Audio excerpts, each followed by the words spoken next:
حضرت مریم جب دور دراز مقام پر چلی گئیں، یعنی حمل کے بعد ان کو چلایا گیا اور ایک دور دراز مقام تک لے جایا گیا، تو لہٰذا پتہ یہ چلا کہ حمل کے موقع پر یا ولادت کے موقع پر عورت کو چاہیے کہ وہ کام کرے اور اسی طرح جو ہے اپنا فزیکل ایکسرسائز، اس طرح کی جو بھی چیز ہو سکتی ہے اس کو باقی رکھے اور جاری رکھے کہ یہ ولادت میں آسانی کا ذریعہ بن جاتی ہیں۔ اسی طرح جو ہے حضرت جبریل نے یا فرشتے نے آواز دے کر کہا تھا اللہ تحزنی، کہ تم غم نہ کرو، پریشان نہ ہو جاؤ اور جو ہے ٹینشن نہ لو، ڈپریشن میں نہ چلے جاؤ۔ تو لہٰذا اس موقع پر ساتھ رہنے والوں کو چاہیے کہ اس عورت کا دل بہلائے جس کی ولادت کا وقت قریب آ چکا ہے۔ اسی طرح جو ہے فرشتے نے کہا تھا وَهُزِّي إِلَيْكِ بِجِذْعِ النَّخْلَةِ، کہ عین ولادت کے موقع پر یا ولادت کے بعد بھی کہا گیا ہے کہ کھجور کے تنے کو پکڑ کر ہلائیں، تو ظاہر ہے کہ اس میں بھی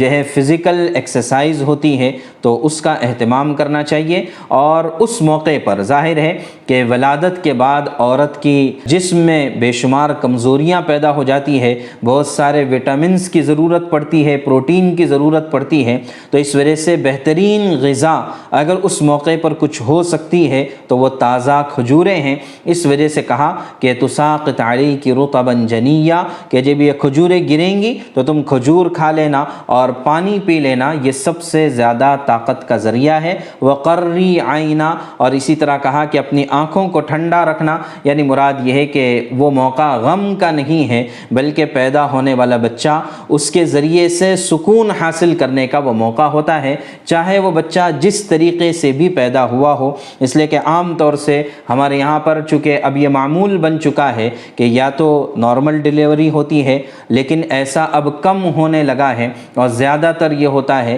کہ سیزر ہو جاتا ہے یا آپریشن ہو جاتا ہے، تو اس کی وجہ سے بعض مرتبہ بعض عورتیں ڈپریشن میں چلی جاتی ہے کہ میرا آپریشن کیوں ہوا۔ تو اس لیے قرآن نے کہا وقری عینا، کہ اب بچے کی ولادت صحیح سلامت ہو گئی ہے تو لہٰذا اب تمہیں اپنے آپ کو سکون پہنچانا چاہیے اس بچے کے ذریعے سے، دیگر تفکرات سے، دیگر تمام چیزوں سے اپنے آپ کو دور رکھنا چاہیے کہ یہ عورت کی جسمانی صحت کے لیے بھی مفید اور بہتر ہوتا ہے۔